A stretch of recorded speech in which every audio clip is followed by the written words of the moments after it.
In the highlands of northwestern Ethiopia, near Lake Tana, a vision was born, one that would reshape the heart of a kingdom.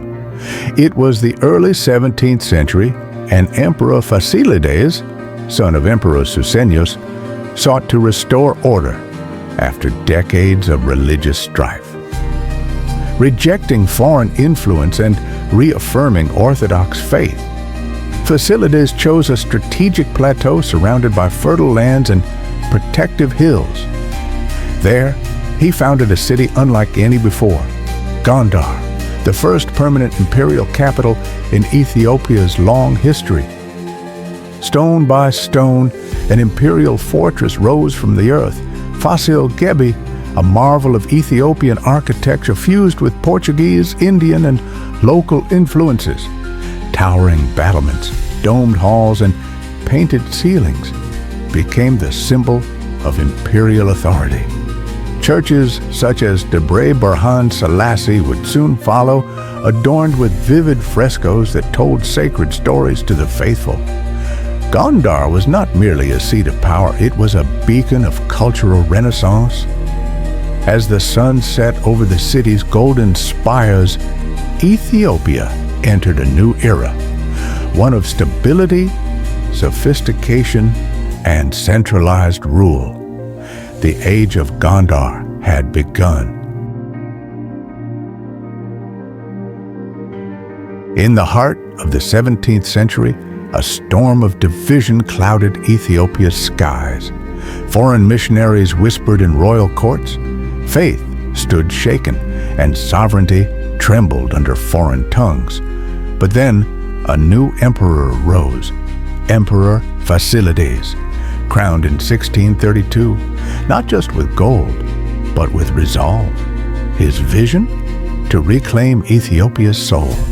Like a lion reclaiming its pride, Fasilides banished the Jesuit missionaries, silencing their foreign sermons. The cross of the Ethiopian Orthodox Church was raised high once more, blazing above all towers. In a powerful gesture of religious defiance and renewal, he rekindled ties with the Patriarch of Alexandria, restoring spiritual kinship stretching back to ancient times. But his ambition did not end with faith. In 1636, amidst Ethiopia's rugged highlands, he built a city of stone and legend, Gondar. From the dust of history, the emperor summoned vision, and from that vision rose Fasil Ghebbi, a castle complex not of one culture, but many. Ethiopian strength, Portuguese influence, and the delicate intricacies of Indian design. Towering battlements and arched walkways whispered of imperial glory. This was no mere palace. It was a declaration that Ethiopia would rise, not as a colony of the West, but as a cradle of sovereign culture.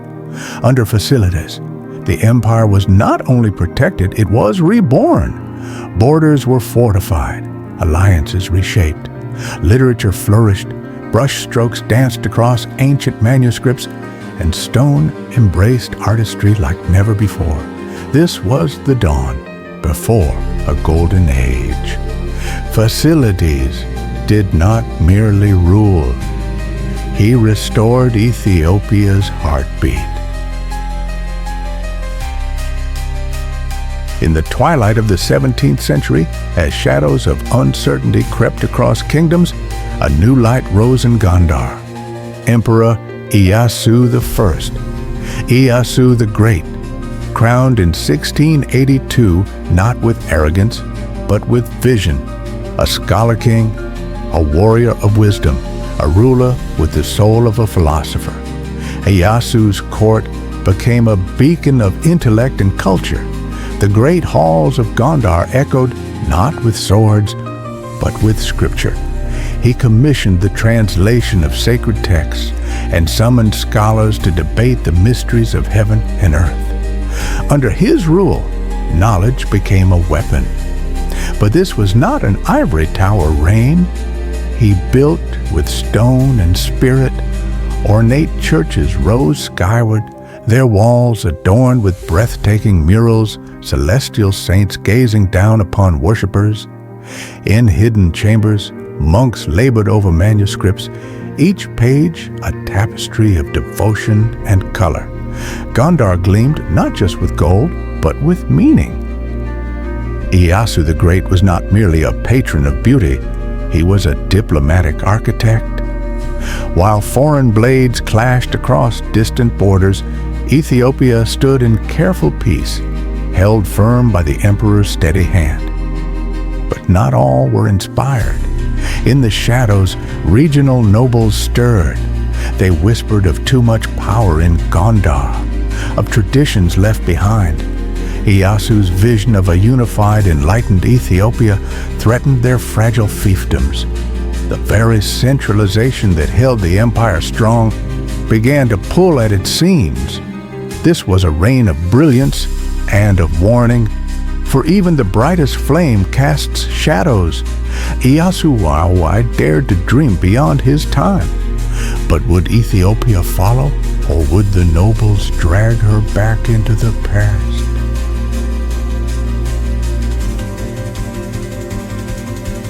In 1721, the empire stirred from shadows of unrest and into the hands of a man destined to rebuild it, Emperor Bakaffa. A monarch forged in the crucible of chaos, he rose not just to rule, but to restore. From the royal halls of Gondar, he brought order to a fractured realm, and with him came an alliance that would shape a dynasty. Empress Mentewab, a woman of unmatched intellect and steel resolve. She was not merely consort. She was co-ruler, advisor, queen mother, and political titan. Together, they were a royal force, their legacy written in stone. Gondar flourished once more. They commissioned grand palaces and radiant churches, each structure a monument to their unity and ambition. Towers rose, domes glistened, and sacred walls sang with frescoes of saints and emperors. But beneath the gilded splendor, storms brewed. When Bakaffa died, it was Mentewab who held the empire's reins. As Empress Regent, she ruled with vision, guiding Ethiopia through treacherous waters. Yet power in Ethiopia's noble courts was never unchallenged. Her dominance sparked envy. Warlords whispered, nobles plotted, rivals stirred. The Gondarine court became a chessboard of shifting loyalties and veiled threats. It was a golden age, gilded in artistry and shadowed by political intrigue. For every masterpiece painted on chapel walls, a dagger glinted behind palace doors. Their era, a symphony of elegance and unrest, set the stage for the empire's coming trials. And as the final echoes of Mentewab's rule faded into history, one question remained. Could the empire they built withstand the ambitions they unleashed? In the heart of the Ethiopian highlands, beyond the smoke of war and the echoes of crowns, a miracle of beauty was unfolding. This was no time of conquest or rebellion. This was the Gondarene Renaissance, a golden age of the soul. From the royal city of Gondar, the empire turned its gaze inward. The sword gave way to the brush. The roar of battle was replaced by the chant of monks, the scratch of scribes, and the color-stained hands of master painters. Church walls blossomed with life.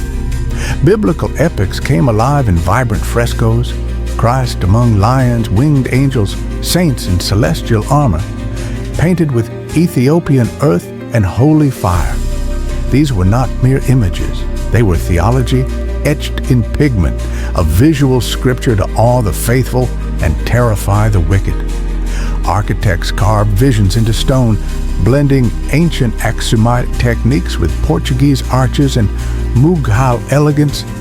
Towers rose beside domes, castles beside churches. Gondar was not just a capital, it was a canvas. Writers and scholars flourished in this sanctum of thought. Chronicles were inked, scripture copied by candlelight, philosophies debated beneath cathedral shadows. And in every line, every curve, every hue, the Ethiopian identity was reborn. But why now? Was this beauty a defiance of darkness, a refuge from coming storms, or a divine warning that such brilliance never lasts forever? As Ethiopia stood radiant beneath heaven's gaze, a question shimmered in the painted light. Could art alone shield an empire from the chaos to come? As the city of Gondar reached new heights of grandeur, its towers rising like prayers cast in stone, the empire beneath it hungered for order. Emperors Iyasu I and Bakaffa, more than just patrons of beauty, knew the truth. Without power, glory crumbles. And so they turned their gaze inward to the veins of governance, where the lifeblood of empire must flow. A structured administration emerged. Ancient customs gave way to codified ranks. The titles of Ras, Governor, Dejazmach, Commander, and Fiterare, Vanguard Leader, were not just honors. They became instruments of control. The taxman replaced the war drum. The imperial seal replaced the tribal sword, and justice, once sung in oral tradition, was now handed down in proclamations. This was a time of iron and parchment, but order, it seemed, came at a cost. The regional lords, once free to rule their highland domains, felt the weight of Gondar's hand. What they saw was not reform, but chains. Tensions simmered. In market squares and mountain strongholds, whispers grew of betrayal, of sovereignty lost. The imperial throne had gained strength, but the unity it forged was fragile. Behind Gondar's painted walls, a new war brewed, not of blades, but of wills. The stage was set for reckoning. Despite grand reforms and gilded courts, the walls of the empire began to crack. The central crown had grown heavy and hollow. Regional lords, once bound by duty to the throne, now sought power for themselves. They raised private armies, built fortresses in the highlands, and issued decrees as if emperors themselves. The Zemene Mesafint, the era of the princes, was no longer a whisper on the wind. It loomed like a storm.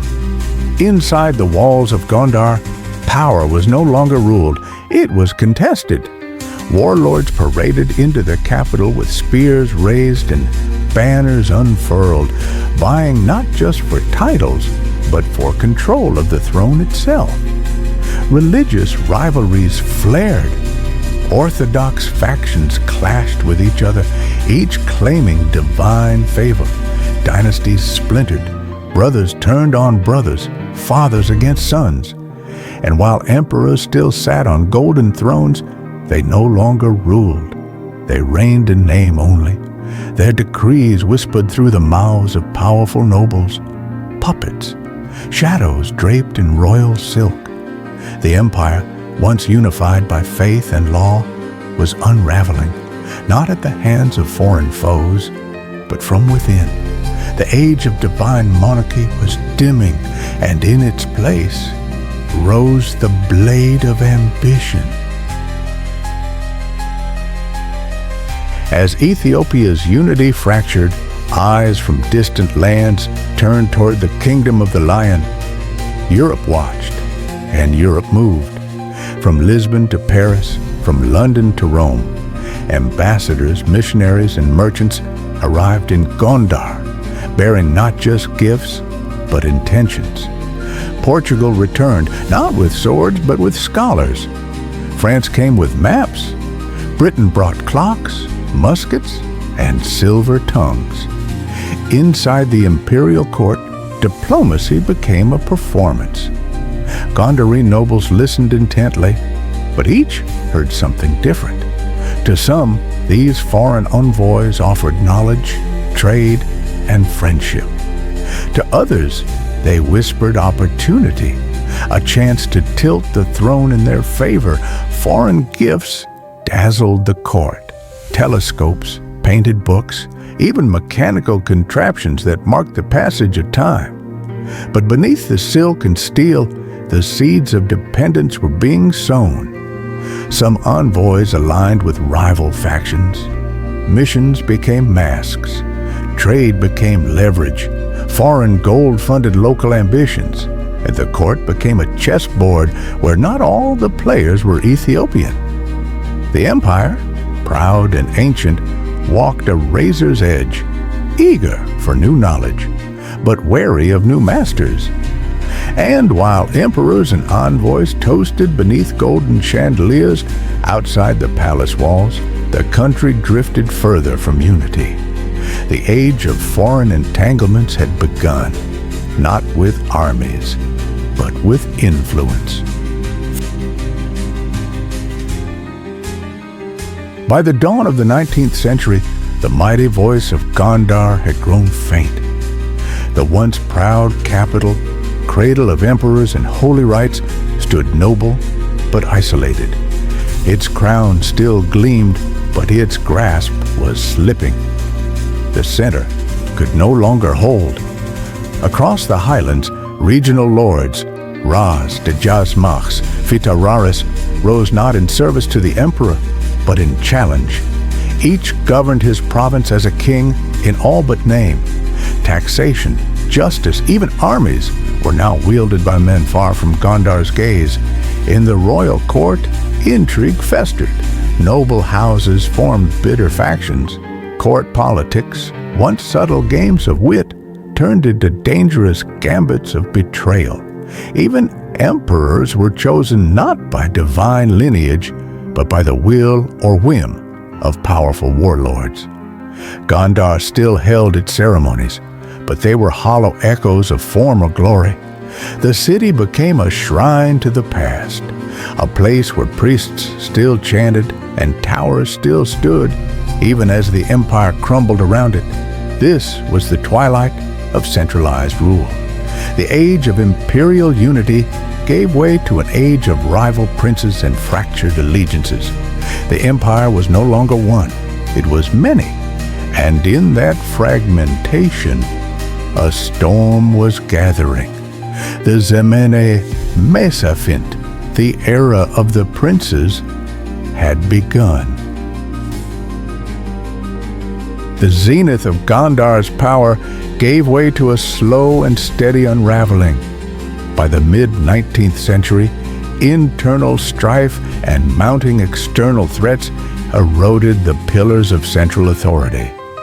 Warlords rose from the shadows, carving out their own fiefdoms as the once majestic capital slipped into neglect. The unity that had defined the Gondarine Empire splintered, yet Gondar's legacy stood firm, etched into stone, scripture, and spirit. Now, its soaring castles, sacred art, and enduring role as the spiritual heart of Ethiopian orthodoxy continued to inspire.